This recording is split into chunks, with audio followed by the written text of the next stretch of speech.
¿Alguna vez te has preguntado quién inventó las reglas de la guerra? Los libros de historia no te lo cuentan, pero los cimientos de la justicia mundial los sentó un hombre que empezó como abogado de piratas. Se llamaba Hugo Grocio y cometió un error fatal. Creyó sinceramente que las leyes podían atar las manos de los tiranos. Este genio llevaba una doble vida de locos. Escribía los principios de un mundo justo, pero al mismo tiempo trabajaba para reyes que desataban las guerras más sangrientas. Pensaba que las palabras eran más poderosas que los ejércitos, pero un día el poder al que Grocio había servido con tanta lealtad simplemente lo traicionó. Después de eso, solo para salvar su vida, Grocio tuvo que olvidarse del orgullo y dar un paso desesperado y extremadamente humillante. Un paso en el que solo había un instinto animal de supervivencia. Hoy os contaré cómo Grocio creó las leyes por las que el mundo se rige hasta hoy. Analizaremos cómo las palabras de un solo hombre cambiaron para siempre las reglas de la guerra y qué terrible verdad sobre la naturaleza del poder comprendió Grocio segundos antes de morir.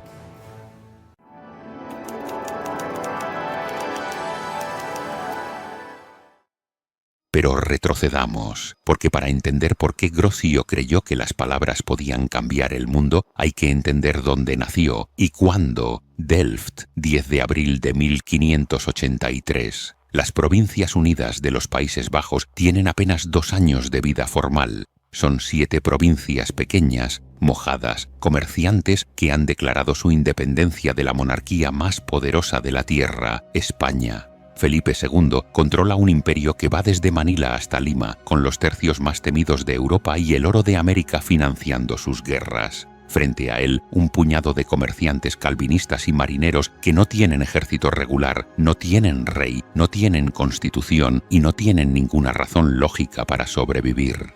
Un año antes del nacimiento de Grocio, Guillermo de Orange, el padre de la República, fue asesinado en esa misma ciudad. Un disparo a quemarropa. Delft quedó marcada por la sangre del fundador. Y en ese contexto, el de una nación que acaba de nacer y que ya ha perdido a su líder, nace Hugo de Groot, en una familia que es exactamente el tipo de familia que esa república necesita. Su padre, Jan de Groot, es magistrado de Delft y curador de la Universidad de Leiden. No es noble, no es soldado, es letrado. Pertenece a esa clase burguesa holandesa que en el siglo XVI representa algo nuevo en Europa. Poder sin sangre azul, influencia sin espada, autoridad basada en el conocimiento y el comercio. Los de Groot son calvinistas, pero moderados, erasmistas de temperamento. Gente que cree que la razón, la educación y el diálogo pueden construir una república funcional en medio de una guerra de supervivencia.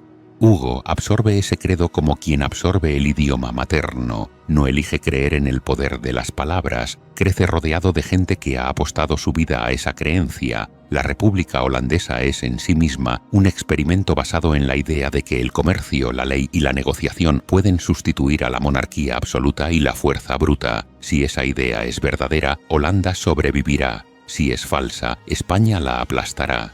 Y entonces algo empieza a notarse en el niño. No es solo inteligencia. Inteligencia hay en muchos sitios. Es velocidad. A los 8 años, Hugo lee latín con la fluidez con que otros niños de su edad leen cuentos. A los 9, escribe versos en latín y en griego. No versos infantiles, composiciones que su padre muestra a colegas académicos con una mezcla de orgullo y desconcierto. A los 10 maneja textos clásicos que los estudiantes universitarios leen con dificultad. Jan de Groot toma una decisión que en otro país sería impensable, pero que en la Holanda de finales del siglo XVI tiene cierta lógica. Inscribir a su hijo en la Universidad de Leiden. Hugo tiene 11 años. Es 1594. Leiden no es una universidad cualquiera. Fundada en 1575 por Guillermo de Orange, como recompensa a la ciudad por resistir el asedio español, se ha convertido en pocos años en uno de los centros intelectuales más importantes de Europa. Y en 1594 tiene entre sus profesores a Josephus Justus Scaliger, probablemente el filólogo más grande de su tiempo, un hombre cuya erudición aterrorizaba incluso a sus colegas. Scaliger no recibía a cualquiera. Tenía fama de despreciar la mediocridad con una crueldad casi artística. Pero cuando el niño de Delft se sentó ante él y empezó a discutir variantes textuales de autores clásicos con una precisión que muchos catedráticos no alcanzaban, Scaliger hizo algo inusual. Le prestó libros de su biblioteca personal, lo invitó a sesiones privadas de estudio y, según testimonios posteriores, lo presentó en círculos académicos como el milagro de Holanda. Hay una tentación en reducir todo esto a la anécdota del niño prodigio, pero lo que ocurre en Leiden entre 1594 y 1598 es más que precocidad, es la formación de una convicción. Grocio aprende en esos años que el lenguaje tiene estructura, que la estructura tiene lógica y que la lógica tiene autoridad propia, que un argumento bien construido no es solo correcto, es persuasivo, que la razón expresada con claridad puede convencer a cualquiera, independientemente de su poder, su nación o su fe. Es una lección peligrosa, porque es parcialmente verdadera. La razón convence, a veces, en algunos contextos, cuando el interlocutor quiere ser convencido, pero Grocio, a los 15 años, todavía no sabe eso. Lo que sabe es que cada vez que ha hablado ante alguien poderoso, ese alguien lo ha escuchado, y ha concluido, con la lógica impecable de un adolescente brillante, que siempre será así. En 1598, Johann van Oldenbarnevelt entra en su vida. Oldenbarnevelt es el gran pensionario de la provincia de Holanda, el hombre que realmente dirige la política civil de la República, mientras el estatúder Mauricio de Nassau dirige el ejército. Es pragmático, astuto, calculador. No es un intelectual, es un político, pero sabe reconocer un talento útil cuando lo ve. Oldenbarnevelt necesita un acompañante para una misión diplomática a Francia, alguien que impresione a la corte de Enrique IV, alguien que demuestre que la pequeña república holandesa no es solo barcos y queso, tiene cultura, tiene futuro, tiene genios. El niño de Delft es perfecto para el papel. Grocio viaja a París con 15 años. Es presentado al rey Enrique IV, que según los cronistas le regala una cadena de oro y lo llama el milagro de Holanda. Es una escena que tiene algo de exhibición de feria, pero también algo de revelación. Grocio descubre que su talento funciona fuera de Leiden, fuera de Holanda, fuera del mundo académico. Funciona en las cortes, funciona ante los reyes, la razón cruza fronteras. Durante esa estancia en Francia, Grocio obtiene su doctorado en Derecho en la Universidad de Orleans. Tiene 15 años, es el abogado más joven de Europa y regresa a Holanda convencido de que su destino es usar el lenguaje para cambiar el mundo. Faltaban exactamente 47 años para que muriera en una playa del Báltico, solo, empapado, creyendo que había fracasado. Si están viendo este video desde algún lugar de España, de Latinoamérica o de cualquier otro rincón del mundo, les pido que se suscriban al canal y me dejen en los comentarios desde dónde nos acompañan. Ahora regresemos a Holanda, porque lo que viene a continuación es la primera vez que las palabras de Grocio se encuentran con la sangre.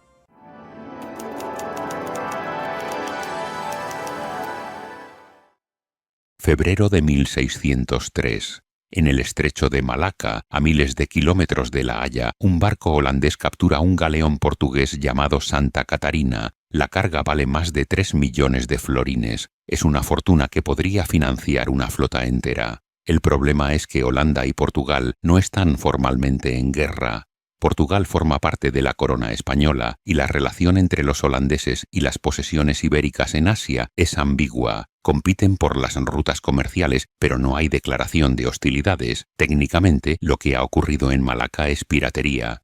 La Compañía Holandesa de las Indias Orientales, la BOC, necesita demostrar lo contrario. Necesita un argumento legal que transforme el asalto en un acto de derecho. No les sirve un panfleto. Necesitan un tratado. Necesitan a alguien que convierta 3 millones de florines robados en 3 millones de florines legítimos. Y ese alguien es Hugo Grocio, que tiene 20 años y una ambición que todavía no ha encontrado sus límites. Grocio acepta el encargo, y lo que produce no es un alegato de abogado, es una obra de filosofía jurídica de más de 200 páginas, de Jure Praedae, sobre el derecho de presa, un texto donde no se limita a defender la captura del Santa Catarina, sino que construye una teoría completa sobre la legitimidad del uso de la fuerza. El argumento es audaz. Grocio sostiene que el derecho a la defensa, al comercio y a la navegación es un derecho natural, anterior a cualquier Estado, a cualquier tratado, a cualquier iglesia. Si alguien viola ese derecho, ya sea un rey, un imperio o una compañía rival, la parte afectada tiene legitimidad para responder con fuerza, no necesita permiso de Roma, no necesita autorización de un emperador, la razón natural basta. Hasta ese momento, la tradición dominante sobre la guerra justa era la escolástica católica, Tomás de Aquino, Francisco de Vitoria, Francisco Suárez. Para ellos, 3 condiciones hacían justa una guerra: autoridad legítima, causa justa, recta intención. Pero la interpretación de esas condiciones pasaba por la teología católica. Si la legitimidad dependía de Roma, la guerra de independencia holandesa era ilegítima por definición. Grocio necesita otro fundamento, y lo encuentra en el derecho natural, normas universales derivadas de la razón, no de la fe.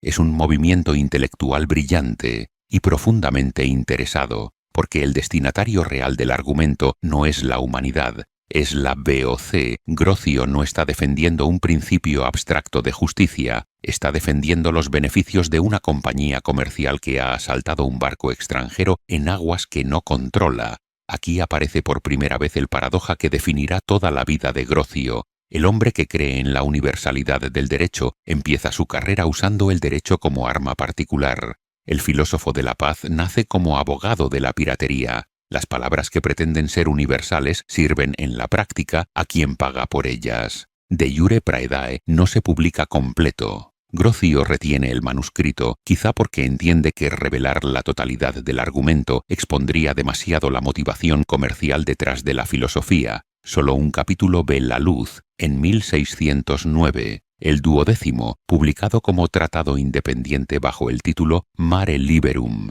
Mare Liberum defiende un principio que suena noble: el mar no puede pertenecer a nadie, los océanos son libres. Ninguna nación tiene derecho a cerrar rutas marítimas ni a reclamar soberanía sobre aguas abiertas. Es un argumento que resuena con la idea moderna de bienes comunes globales. Pero en 1609 tiene una función muy concreta: abrir las rutas asiáticas que España y Portugal consideran exclusivas para que los barcos holandeses puedan comerciar donde quieran. La libertad del mar es, en ese momento, un arma holandesa. Los ingleses lo entienden inmediatamente. John Selden responderá décadas después con Mare Clausum, defendiendo la soberanía británica sobre sus aguas, y ese debate entre Grocio y Selden sentará las bases de todo el derecho marítimo moderno. Pero lo que importa ahora es que Grocio, a los 26 años, ha descubierto algo sobre el poder de las palabras que no esperaba. Las palabras funcionan, pero funcionan mejor cuando coinciden con los intereses de alguien poderoso. Lubbock se queda con el botín, Grocio se queda con la reputación. Oldenbarnevelt observa satisfecho cómo su protegido demuestra que un buen argumento vale más que un cañón. Y Grocio, joven, brillante, exitoso, empieza a creer que ha encontrado su papel en el mundo, ser la voz racional que traduce la fuerza en derecho. No sospecha todavía que esa misma fuerza, cuando decida prescindir de su traducción, lo triturará sin dudarlo. En 1613, Oldenbarnevelt lo nombra pensionario de Rotterdam. Es uno de los cargos políticos más importantes de la provincia de Holanda. Grocio tiene 30 años. Es abogado de la BOG, intelectual respetado en toda Europa, funcionario de alto nivel. Todo lo que ha conseguido lo ha conseguido con palabras, y todo lo que tiene está a punto de desmoronarse, porque dentro de la República Holandesa se está acumulando una presión que ningún argumento podrá contener.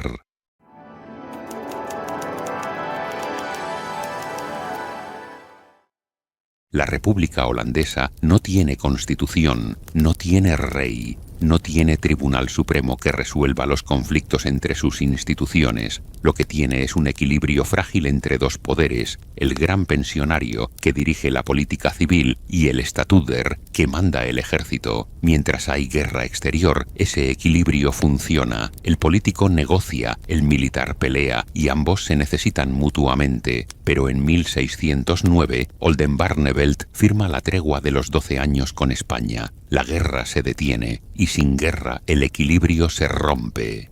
Mauricio de Nassau, el statuder, es un militar sin guerra, un general sin batallas. Su poder depende de los soldados y los soldados necesitan un enemigo. Oldenbarnevelt acaba de quitarle ese enemigo con un tratado. Mauricio necesita otro campo de batalla. Lo encuentra en la teología. Dentro de la Iglesia reformada holandesa, una disputa que llevaba años gestándose estalla con violencia. De un lado están los arminianos, seguidores de Jacobo Arminio, teólogo de Leiden, que defiende una predestinación moderada. Dios ofrece la gracia, pero el ser humano puede aceptarla o rechazarla.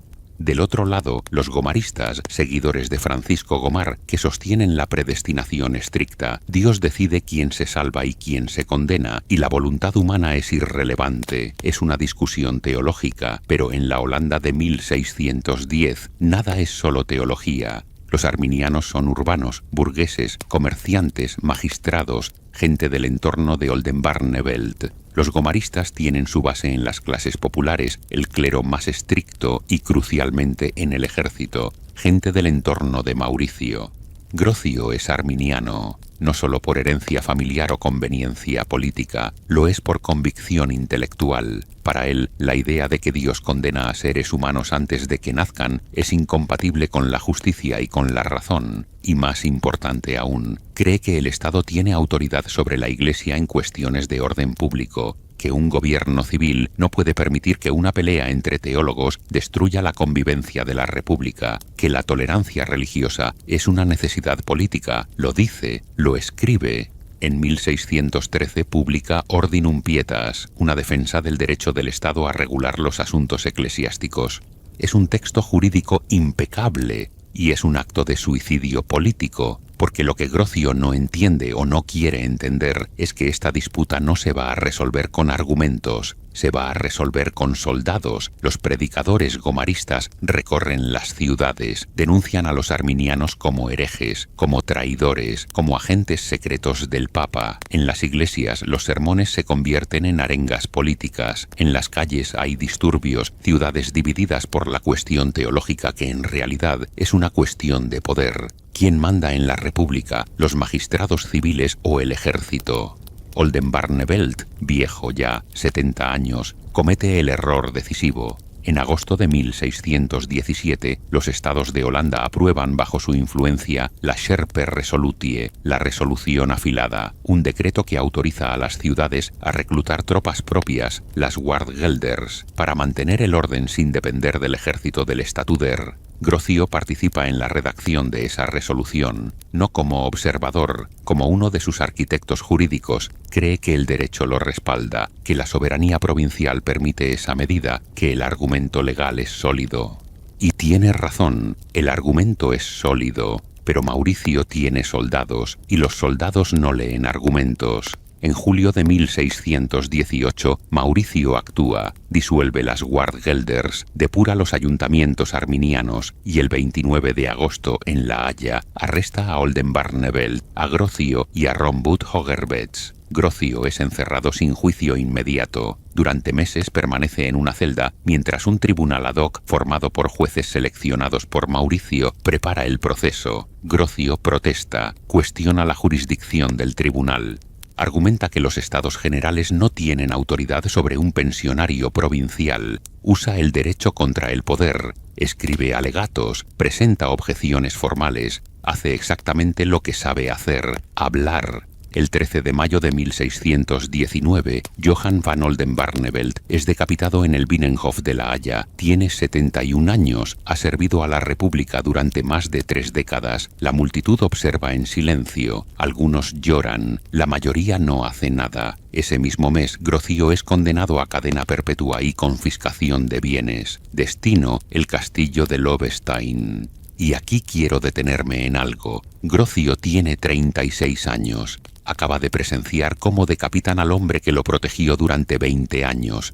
Ha visto cómo un tribunal sin legitimidad condena a ciudadanos por opiniones teológicas y decisiones políticas. Ha experimentado en su propia carne lo que ocurre cuando el poder prescinde del derecho. Y la pregunta que debería surgir es obvia. ¿Cambió eso su visión del mundo? ¿Entendió en la celda de Lovestein que la fuerza no responde a la razón? La respuesta es no.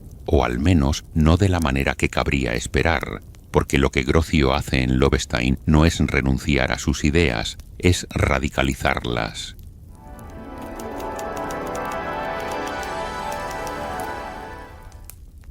El castillo de Lovestein se levanta en la confluencia del Mosa y el Val, en una isla baja rodeada de agua turbia. Construido en el siglo XIV, reconvertido en prisión de Estado, es un lugar diseñado para que nadie salga. Los muros son gruesos, el río es ancho y el único acceso por tierra está vigilado día y noche. Grocio llega allí en junio de 1619. Las condiciones no son las de un calabozo. Es un prisionero político de alto perfil y se le conceden ciertos privilegios. Puede recibir visitas de su esposa, María van Rijgersberg, 2 veces por semana. Puede disponer de libros, puede escribir, pero la puerta está cerrada, la condena es de por vida, y Mauricio no tiene ninguna intención de revisarla. María se instala en las proximidades del castillo, organiza la logística doméstica del prisionero con una eficiencia que revela un carácter formidable. Gestiona la correspondencia, negocia con los guardias, trae y lleva libros en baúles de madera que van y vienen regularmente entre Lovestein y el mundo exterior. Grocio, dentro, lee y escribe.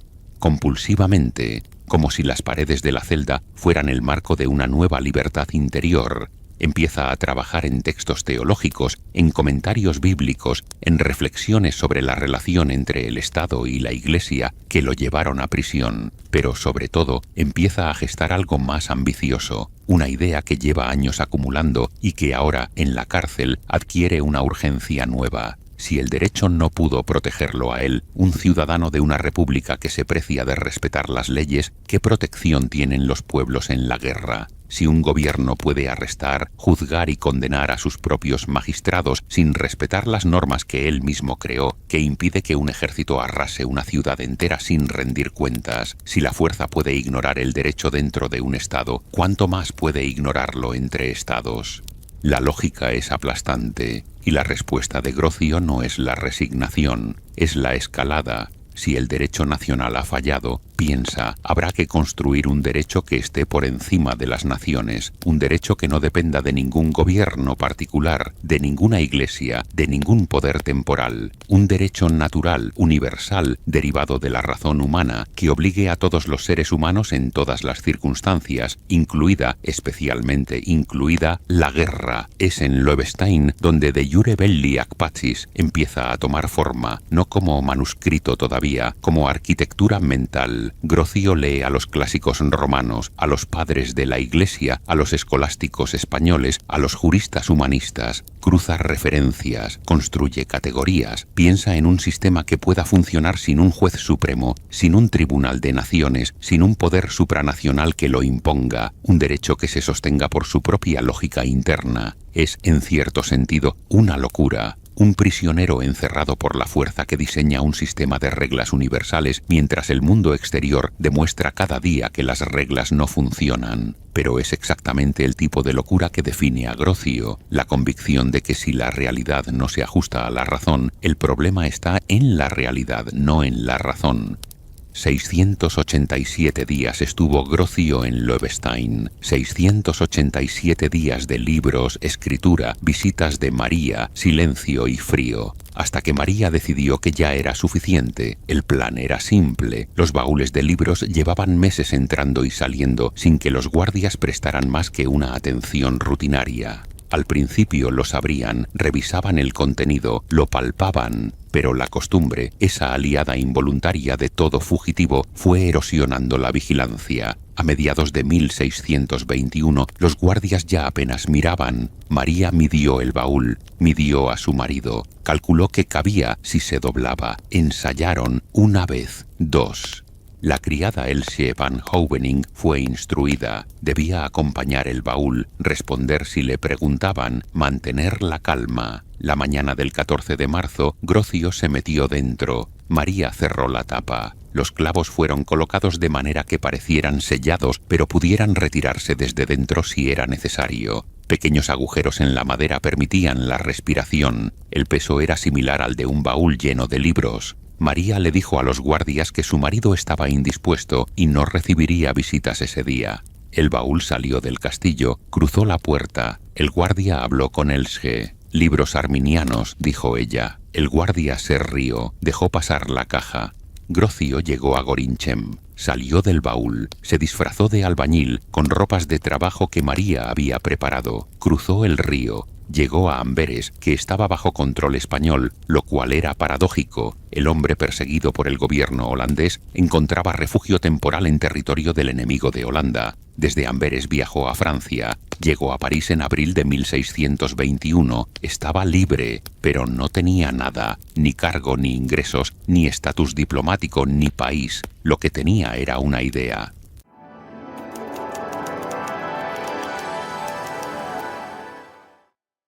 París en 1621 no es un lugar fácil para un exiliado holandés sin conexiones. Luis XIII tiene 20 años y un reino inestable. El cardenal Richelieu aún no ha consolidado su poder, que llegará en 1624. La corte francesa es un laberinto de facciones donde un extranjero sin patrón puede desaparecer en semanas. Grocio llega con cartas de recomendación y una reputación que le precede. El rey le concede una pensión, es modesta y es irregular. A veces no cobra durante meses. María, que llega poco después con los hijos, gestiona una economía doméstica que oscila entre la dignidad y la necesidad.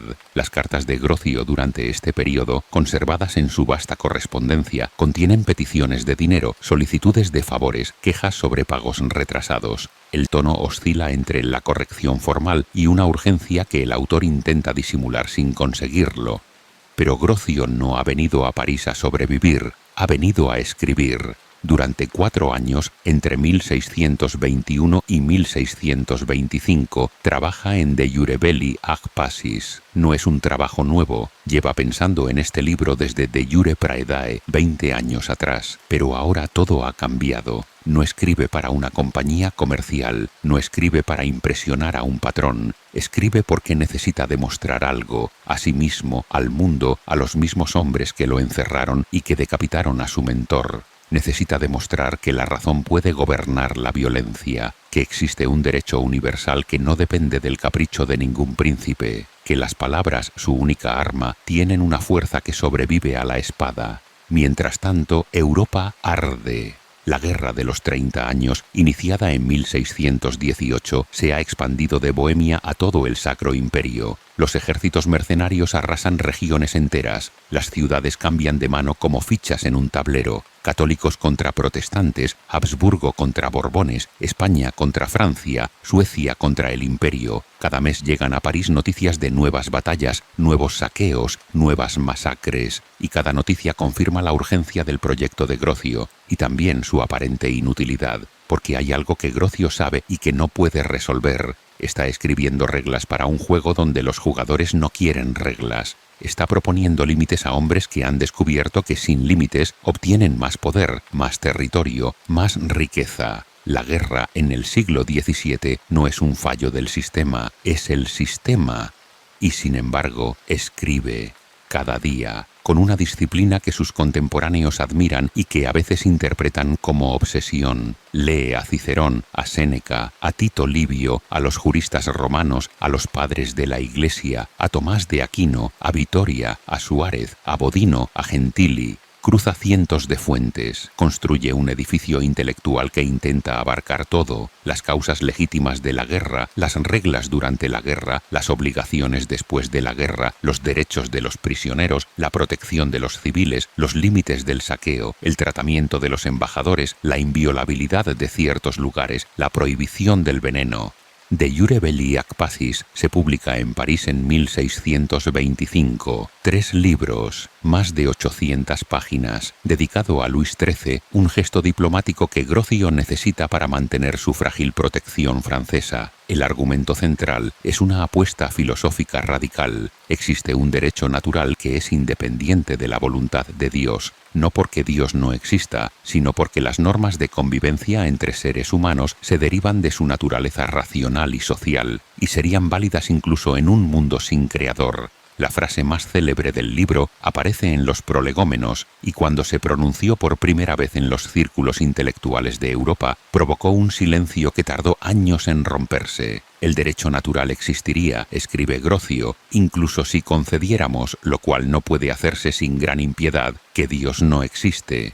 No es ateísmo, Grocio es cristiano y lo subraya, pero es algo más perturbador para su época, la separación del derecho y la teología. Si el fundamento del derecho es la razón y no la fe, entonces católicos y protestantes que no se ponen de acuerdo sobre Dios pueden ponerse de acuerdo sobre las reglas. Si el derecho natural es universal, entonces no depende de Roma, ni de Ginebra, ni de Wittenberg. Depende de la naturaleza humana, y la naturaleza humana es la misma en todas partes. Es una idea diseñada para resolver exactamente el problema que está desangrando a Europa, guerras religiosas en las que cada bando cree tener a Dios de su lado. Grocio ofrece un suelo común por debajo de las diferencias teológicas, un mínimo compartido, un lenguaje que todos puedan hablar. Pero el libro tiene un agujero, y Grocio lo sabe. Lo aborda en el texto con la honestidad incómoda de quien construye una catedral sabiendo que le falta el techo. El agujero es este: ¿quién hace cumplir el derecho natural entre naciones? No hay tribunal internacional, no hay policía supranacional, no hay un poder que pueda obligar a un rey a respetar las reglas si ese rey decide ignorarlas. La respuesta de Grocio es doble. Primero, la reciprocidad. Si tú masacras a mis prisioneros hoy, yo masacraré a los tuyos mañana. Luego ambos tenemos incentivos para no empezar. Segundo, la reputación. Un príncipe que viola el derecho de gentes será condenado por la opinión de las demás naciones y perderá aliados, comercio, confianza. Son argumentos inteligentes y profundamente insuficientes, porque la reciprocidad funciona solo entre iguales y las guerras rara vez son entre iguales, y la reputación se reconstruye con una victoria suficientemente grande. Grocio lo intuye. En sus cartas privadas, el tono es menos seguro que en el tratado. Sabe que su edificio tiene una grieta estructural, pero decide que una catedral con grieta es mejor que ninguna catedral, que un derecho imperfecto es mejor que la ausencia total de derecho, que es preferible establecer la norma, aunque se viole, a no tener norma en absoluto, porque sin norma no existe siquiera la posibilidad de denunciar la violación. El libro se vende, se traduce al francés, al holandés, al alemán, al inglés. Se estudia en universidades, se discute en cortes. Grocio recibe cartas de admiración de intelectuales de toda Europa. Es reconocido como el jurista más importante de su generación. Pero las guerras continúan, y nadie detiene un saqueo citando el capítulo 3 del libro 2.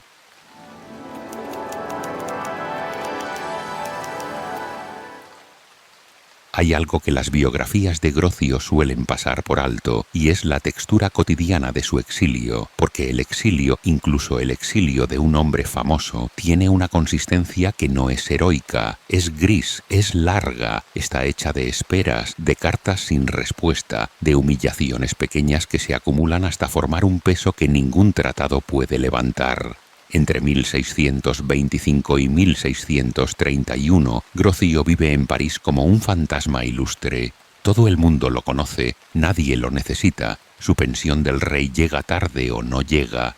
Richelieu, que ha consolidado su poder y está diseñando la entrada de Francia en la Guerra de los 30 años, lo observa con interés calculador, pero sin intención de integrarlo. Para Richelieu, Grocio es un nombre, una referencia intelectual que puede ser útil si alguna vez necesita un jurista que legitime una decisión, pero no un aliado, no un funcionario, no alguien con poder real. Grocio lo siente. En sus cartas a amigos holandeses, la frustración se filtra entre líneas de corrección diplomática. Escribe sobre su salud, que empieza a deteriorarse, sobre el frío de los inviernos parisinos, sobre las dificultades para educar a sus hijos en un país extranjero, sobre la soledad de un hombre que es célebre y que, al mismo tiempo, no puede pagar la leña del mes.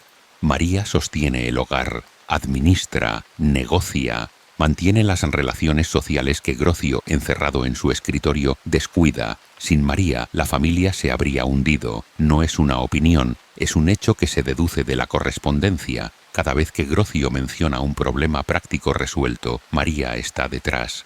Mientras tanto, Grocio produce. Publica Inleiding tot de Hollandsche Rechtsgeleerdheid, una introducción al derecho holandés que se convertirá en referencia durante siglos, trabaja en comentarios bíblicos, escribe sobre la verdad de la religión cristiana, un texto apologético que tendrá una difusión enorme, se traducirá a más de 12 idiomas a lo largo de los siglos siguientes, pero nada de esto le da lo que realmente necesita, una función, un lugar desde el cual actuar. En 1631, Grocio intenta volver a Holanda. Mauricio ha muerto en 1625. Le ha sucedido como estatuder Federico Enrique, más moderado. Algunos arminianos exiliados han regresado. El clima político parece haber cambiado. Grocio cruza la frontera, llega a Rotterdam y espera que su condena sea revisada. No lo es. Los contrarremonstrantes siguen teniendo influencia suficiente para bloquear cualquier rehabilitación. Los estados de Holanda, lejos de recibirlo, emiten una orden de arresto. Grocio tiene que huir por segunda vez de su propio país. Sale de Holanda semanas después de haber llegado, con la certeza de que la república que él ayudó a construir intelectualmente no lo quiere de vuelta. Es un golpe del que no se recuperará del todo. Holanda era su identidad, su lengua, su derecho, su paisaje mental. Cada texto que había escrito estaba impregnado de esa pertenencia, y ahora esa pertenencia se le niega, no por la fuerza bruta de un Mauricio, que al menos tenía la honestidad del poder militar, sino por la indiferencia burocrática de un sistema que simplemente no quiere complicarse con un hombre que trae problemas. Grocio se va a Hamburgo, pasa meses sin rumbo fijo, escribe, siempre escribe. Pero hay algo nuevo en sus textos de este período, una insistencia casi obsesiva en la reunificación cristiana. Empieza a publicar tratados donde defiende que las iglesias protestantes y la católica comparten más de lo que las separa, que las diferencias teológicas son superables, que la unidad cristiana es posible y necesaria, es una causa hermosa y completamente inviable. Los calvinistas estrictos lo acusan de criptocatólico, los católicos desconfían de su sinceridad, los luteranos lo ignoran. Grocio está proponiendo paz religiosa a iglesias que se definen precisamente por su oposición mutua. Es el mismo patrón de siempre, una idea racional que choca contra una realidad que no quiere ser racional. Y entonces, desde el norte, llega una carta que lo cambiará todo, o al menos eso es lo que Grocio cree.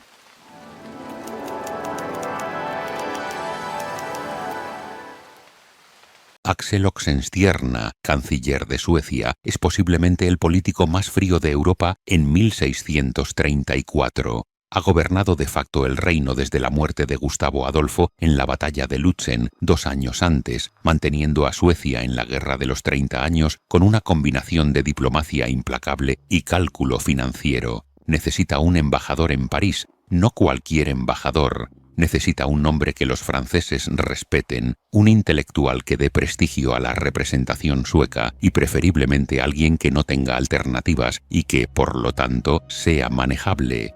Hugo Grocio cumple los 3 requisitos. La oferta llega a Hamburgo a principios de 1634. Embajador de Suecia en Francia. Es un cargo extraordinario para un hombre que no es sueco, que no habla sueco, que no tiene vínculos personales con Estocolmo, pero tiene lógica. Suecia y Francia son aliados incómodos en la guerra contra los Habsburgo. Francia paga subsidios a Suecia para que mantenga sus ejércitos en Alemania. Suecia necesita que Francia cumpla. Y Grocio, con su reputación de hombre de derecho y su conocimiento de la corte parisina, puede ser el intermediario ideal.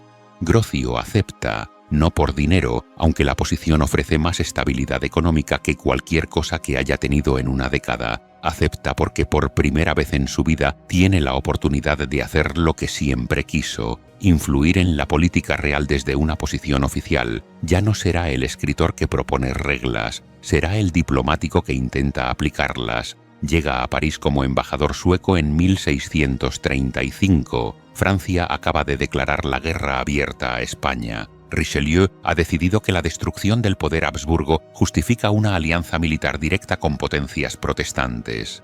Es la máxima expresión del pragmatismo político, el cardenal de la Iglesia Católica financiando y coordinando ejércitos luteranos contra el emperador católico. El derecho de gentes, tal como Grocio lo concibe, es una ficción educada que ninguno de los actores se toma en serio. Grocio intenta tomarla en serio. En sus primeras audiencias con los ministros franceses, presenta memorándums detallados sobre las obligaciones mutuas de la alianza franco-sueca. Cita principios del derecho de gentes, construye argumentos jurídicos sobre la legitimidad de los subsidios, sobre los compromisos territoriales, sobre las condiciones de una futura paz. Los franceses se escuchan con cortesía, toman notas y luego hacen exactamente lo que les conviene, ignorando los memorándums con la misma elegancia con que los recibieron. Richelieu no necesita un filósofo. Necesita un negociador que entienda que la diplomacia es un intercambio de intereses, no un seminario de derecho natural. Y Grocio no puede ser ese negociador, no porque sea estúpido, es probablemente el hombre más inteligente de cualquier sala en la que entre. Pero su inteligencia es la del argumento, no la de la concesión. Sabe demostrar, no sabe ceder. Hay un episodio que lo ilustra con una precisión casi dolorosa. En 1638, durante una de las renegociaciones periódicas de los subsidios franceses a Suecia, Grocio presenta un memorándum de 30 páginas sobre las bases jurídicas del acuerdo. Richelieu, según los registros diplomáticos, delega la respuesta a un secretario menor, no por desprecio personal, sino porque un memorándum de 30 páginas sobre derecho natural es, en el contexto de una guerra continental, un objeto irrelevante. Francia pagará los subsidios que quiera pagar, cuando quiera pagarlos, y el argumento jurídico de Grocio no moverá un florín ni en una dirección ni en otra. Grocio escribe a Oxenstierna informando del fracaso. El canciller responde con instrucciones de ser más flexible. Grocio se indigna. La flexibilidad para él es rendición. Si las normas pueden doblarse según la conveniencia, no son normas, y si no son normas, todo su proyecto vital, todo lo que ha escrito, todo lo que ha sufrido, carece de sentido.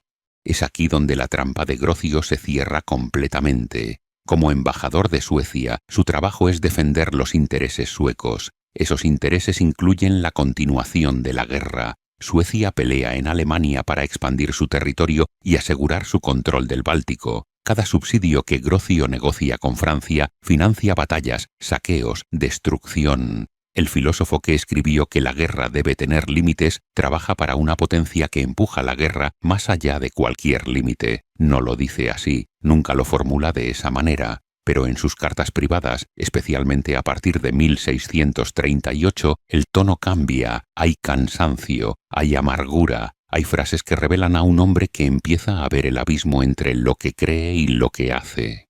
Los años pasan, y con cada año que pasa, la guerra se vuelve más bárbara. En 1631, el saqueo de Magdeburgo había establecido un estándar de horror que Europa creyó insuperable. 20.000 civiles muertos en un solo día, la ciudad reducida a cenizas. Pero la guerra demostró que los estándares de horror pueden superarse indefinidamente. A lo largo de la década de 1630, los ejércitos mercenarios que cruzan Alemania dejan tras de sí una devastación que los contemporáneos describen con un vocabulario que se queda corto. Aldeas enteras desaparecen, regiones que antes alimentaban a cientos de miles de personas se convierten en desiertos. Las epidemias siguen a los ejércitos como sombras, el hambre se instala en provincias que antes eran prósperas. Grocio, desde su embajada en París, recibe estos informes, los lee, sabe que las reglas que escribió en De Jure Belli ac Pacis prohíben exactamente lo que está ocurriendo, prohíben el saqueo indiscriminado, prohíben la destrucción de cosechas, prohíben el asesinato de civiles, prohíben la violación como arma de guerra, y nadie las cumple. Hay una carta que Grocio escribe a su hermano Willem en 1639. El contenido exacto es objeto de discusión entre los historiadores, pero la esencia es clara. Grocio expresa que ha dedicado su vida a construir reglas para la guerra y que la guerra le demuestra cada día que las reglas no existen. No con esas palabras exactas, pero con un desaliento que, viniendo de un hombre que ha pasado 40 años sosteniendo la bandera de la razón, suena como una grieta en el muro.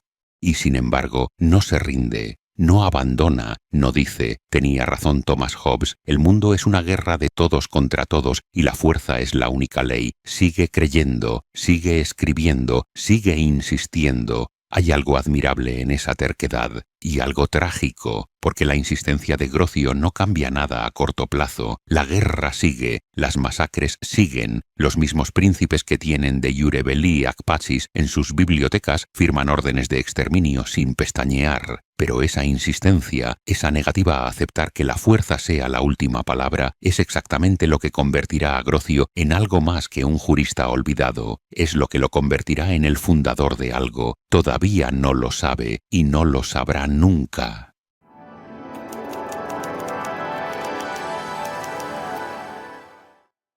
A partir de 1640 todo se acelera y todo se estrecha. Richelieu muere en diciembre de 1642. Le sucede como primer ministro el cardenal Mazarino, un italiano hábil, pragmático, que hereda la política exterior de Richelieu pero reconfigura las alianzas y los métodos.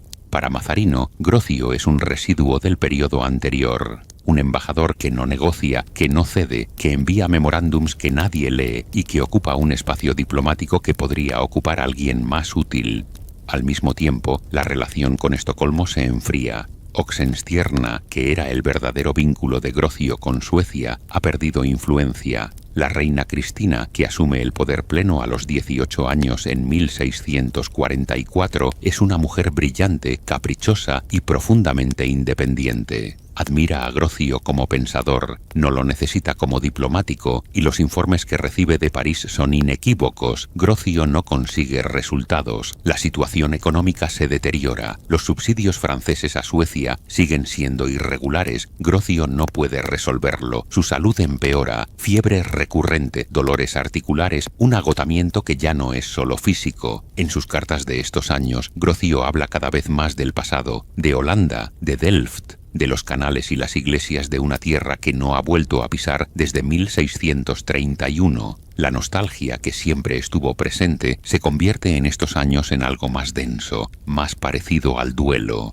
Pero lo que verdaderamente cierra el cerco es otra cosa. En 1644 comienzan las negociaciones formales de paz en Münster y Osnabrück. Después de 26 años de guerra, las potencias europeas aceptan sentarse a negociar. Es el Congreso de Paz más ambicioso que Europa ha intentado jamás, y los principios que se discutirán en esas mesas, la soberanía de los estados, el equilibrio de poder, las normas de coexistencia entre naciones con religiones diferentes, son los principios que Grocio formuló en De iure belli ac pacis.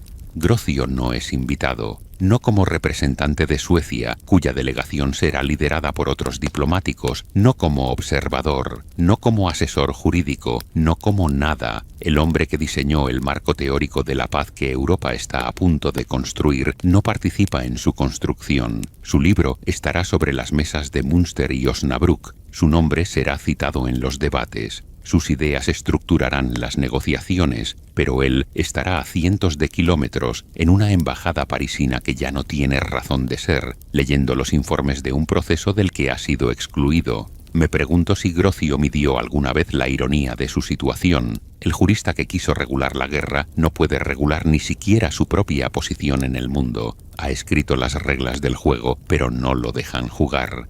En marzo de 1645, la reina Cristina lo convoca a Estocolmo. La naturaleza exacta de esa convocatoria es ambigua. Según algunas fuentes, Cristina quiere discutir con él cuestiones intelectuales. Es una reina que colecciona pensadores como otros monarcas coleccionan cuadros. Según otras, la convocatoria es una forma elegante de relevo, llamarlo a Estocolmo para comunicarle en persona que su misión en París ha terminado. Grocio viaja al norte en primavera. El viaje es largo y agotador. Cruza Alemania, un territorio devastado por la guerra que él quiso regular. Ve lo que queda, ciudades semivacías, campos abandonados, caminos donde los viajeros necesitan escolta armada. 30 años de guerra han convertido el centro de Europa en un paisaje que ningún tratado describe, un paisaje de ruina silenciosa. Llega a Estocolmo. La audiencia con Cristina es breve. La reina lo recibe con respeto, le ofrece un cargo en Suecia, quizás un puesto de consejero o una posición académica. Grocio declina, tiene 62 años, está cansado, no quiere ser un adorno intelectual en una corte extranjera. Ya ha sido adorno suficiente en París. Decide volver. Pero ¿a dónde? No a Holanda, que sigue cerrada. No a Francia, donde ya no tiene función. quizás a alguna ciudad alemana donde pueda escribir en paz. Lübeck, quizás, o Rostock. La decisión queda abierta, porque el mar decide primero.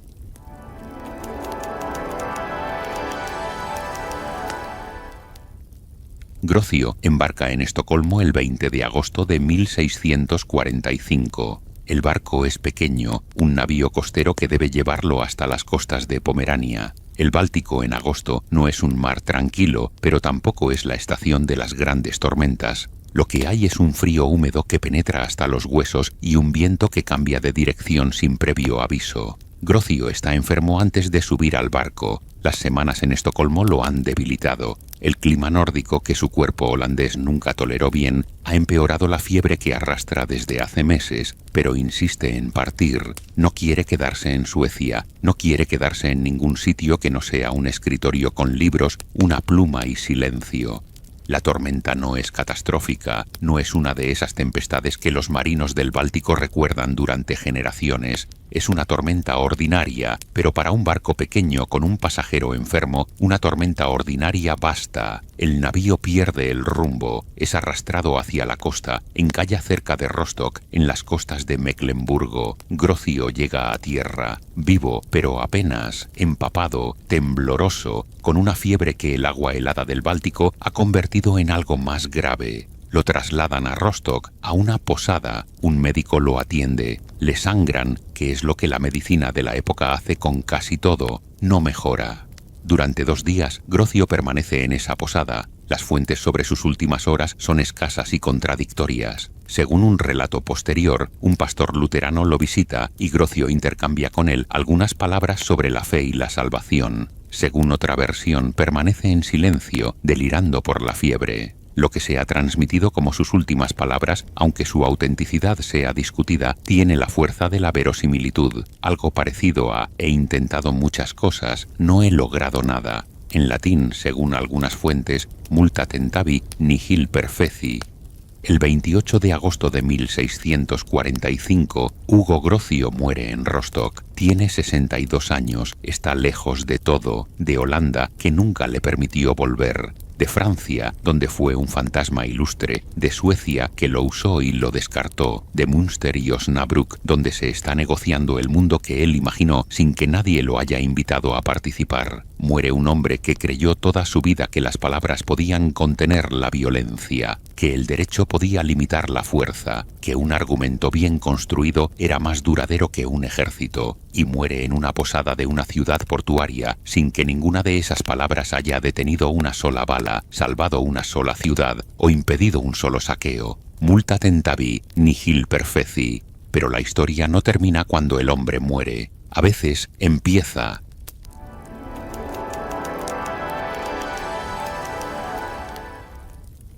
Tres años después de la muerte de Grocio, el 24 de octubre de 1648, se firman los Tratados de la Paz de Westfalia, 2 documentos, uno en Münster y otro en Osnabrück, que ponen fin simultáneamente a la Guerra de los 30 años y a la Guerra de los 80 años entre España y las Provincias Unidas. Es el acuerdo más complejo que la diplomacia europea ha producido hasta ese momento. 194 potencias participan. Las negociaciones han durado 4 años y el resultado redibuja el mapa de Europa y, más importante aún, establece las reglas del juego internacional para los siglos siguientes.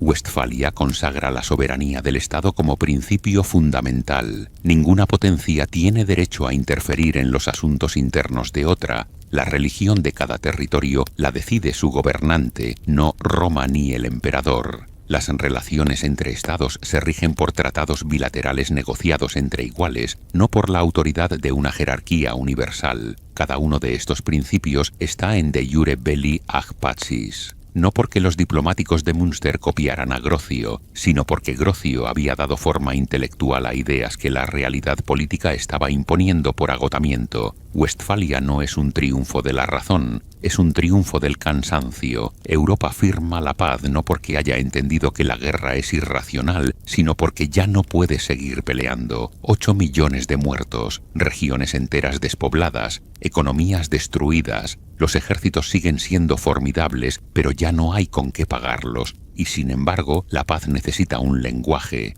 necesita conceptos jurídicos que permitan a vencedores y vencidos sentarse en la misma mesa y firmar un documento que todos puedan considerar legítimo. Necesita un marco que transforme el agotamiento militar en un orden político estable. Ese marco es el de Grocio, no el único, pero sí el más articulado, el más ambicioso, el más completo.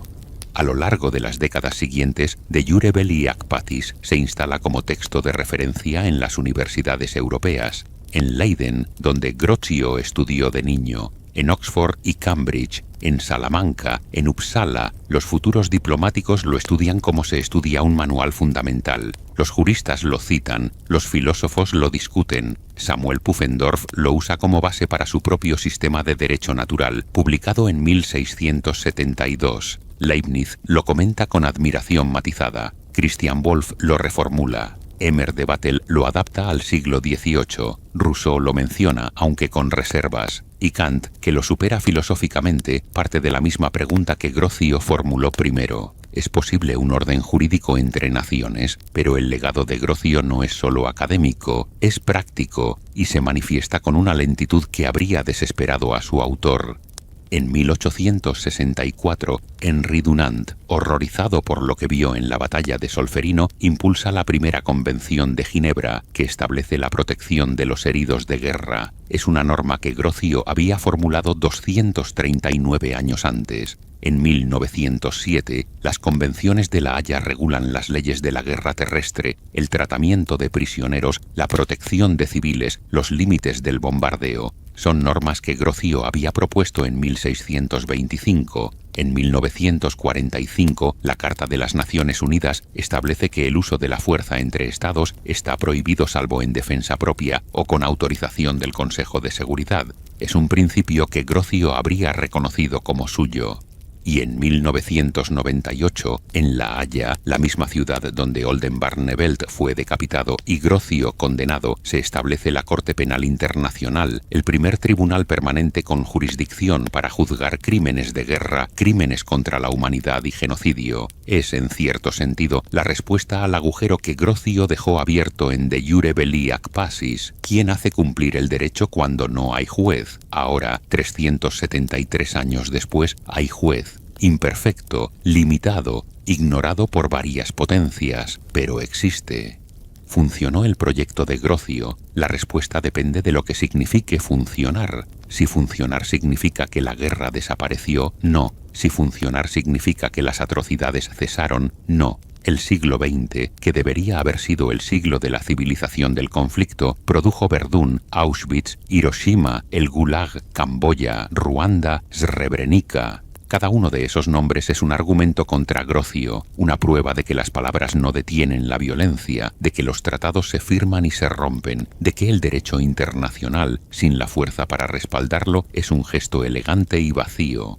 Y al mismo tiempo, después de cada una de esas catástrofes, el mundo hizo algo que antes de Grocio no hacía. Buscó reglas, creó tribunales, juzgó a los responsables, después de Nuremberg, después de la ex Yugoslavia, después de Ruanda, después de cada horror, alguien dijo, esto viola el derecho, y el hecho de que pudiera decirlo, el hecho de que existiera un lenguaje para la denuncia, un marco para el juicio, un concepto llamado crimen de guerra que no existía antes de que alguien lo formulara, eso es Grocio. No resolvió el problema. Nadie lo ha resuelto, pero lo nombró, lo definió, lo convirtió en algo que el mundo no puede ignorar. Creó la posibilidad de la denuncia, y eso, aunque sea insuficiente, no es nada.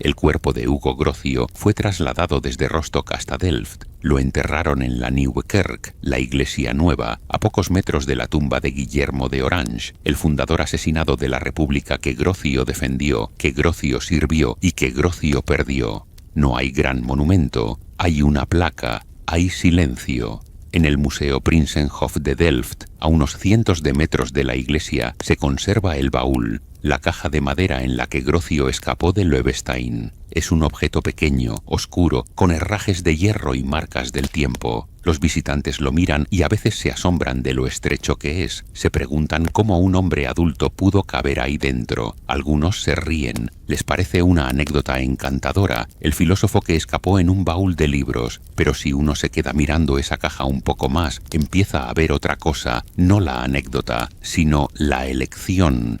Hubo un momento, en marzo de 1621, en que Hugo Grocio tuvo que decidir. Podía quedarse en Loevestein, defender su inocencia con argumentos, apelar a la razón, esperar que el derecho lo liberara, o podía meterse en una caja, dejar de hablar, dejar de argumentar y salir de allí en silencio, escondido entre tablas de madera. Podía confiar en las palabras o podía confiar en la madera. Eligió la madera y en cuanto salió del baúl volvió a las palabras, como si el silencio hubiera sido una aberración, como si la caja hubiera sido un paréntesis que no contaba. Dedicó los 24 años siguientes a escribir, argumentar, convencer, proponer reglas que nadie cumplía, normas que nadie respetaba, principios que todo el mundo elogiaba y nadie aplicaba. Murió creyendo que había fracasado.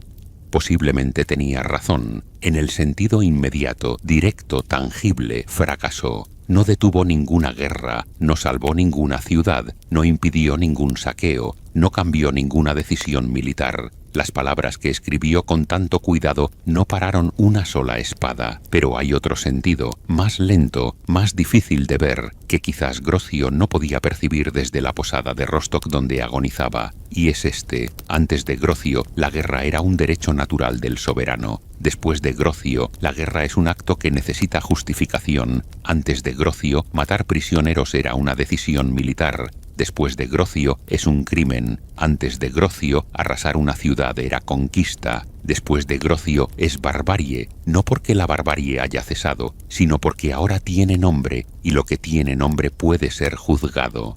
Esa es la metamorfosis. Grocio no detuvo la guerra, cambió la forma en que el mundo habla de la guerra, y al cambiar el lenguaje, cambió lentamente, imperfectamente, con retrocesos y fracasos y horrores que desafían toda esperanza, la expectativa de lo que es aceptable. Hoy, cuando un ejército bombardea un hospital y el mundo lo condena, el lenguaje de esa condena es grociano. Cuando un tribunal internacional juzga a un comandante por crímenes contra la humanidad, el marco de ese juicio es grociano. Cuando un tratado establece que hay armas que no pueden usarse, territorios que no pueden atacarse, personas que no pueden matarse, ni siquiera en nombre de la victoria, la lógica de esas prohibiciones nació en una mesa de París en 1625, de la pluma de un hombre que acababa de escapar de la cárcel dentro de un baúl. Las palabras no detenían las espadas en el siglo XVII, no detienen las bombas en el siglo XXI, pero crean algo que no existía antes de que Grocio las escribiera, la posibilidad de decir esto no debería haber ocurrido, y esa posibilidad, por frágil que sea, es lo que separa el derecho de la selva.